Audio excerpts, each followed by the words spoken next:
প্রথমেই আপনাকে বাংলা সুমন অফিসিয়ালে স্বাগত। আজকে চলে এলাম আবার নতুন একটি ভিডিও নিয়ে। বেতন বৃদ্ধি নিয়ে অস্থায়ী চুক্তির জন্য বিরাট ঘোষণা মুখ্যমন্ত্রী। হ্যাঁ, চলুন আজকের ভিডিও থেকে নিয়ে যে বেতন বৃদ্ধি নিয়ে অস্থায়ী চুক্তির জন্য বিরাট কী ঘোষণা করলেন মুখ্যমন্ত্রী, হ্যাঁ সেটাই আজ করে দেখাবো। তার জন্য ভিডিওটি একটু স্কিপ না করে শেষ পর্যন্ত দেখতে থাকুন। আর অবশ্যই আপনি চ্যানেল নতুন থাকেন তাহলে চ্যানেলটি সাবস্ক্রাইব করে পাশে থাকবেন।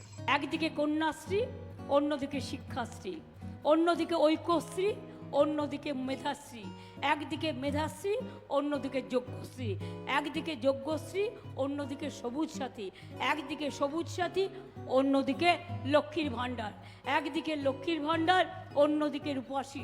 কোনটা নেই বলুন তো? এর মধ্যেও তো সরকারি কর্মীরা আরও 4% দিয়ে পাবে। মে মাসে আমরা বলেছি অঙ্গনওয়াড়িদের 1000 টাকা করে আমরা বাড়িয়েছি।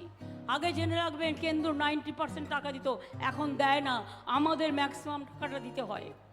কিন্তু আপনারা অনেক কাজ করেন, আশার কর্মীরা অনেক কাজ করে, আশার কর্মীদেরও 1000 টাকা বাড়িয়েছি, অঙ্গনওয়াড়িদেরও বাড়িয়েছি, হেল্পারদেরও 500 টাকা করে বাড়ানো হয়েছে, ভিআরপিও বাড়ানো হয়েছে, সিভিকও বাড়ানো হয়েছে, সাম্মানিক গ্রিন পুলিশও বাড়ানো হয়েছে,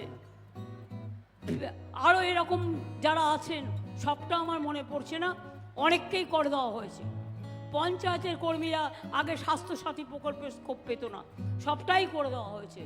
বাকি কিছু নেই, বাকি যদি ছোটোখাটো কিছু থাকে আমায় বলবেন, আমি পরে দেখে নেব।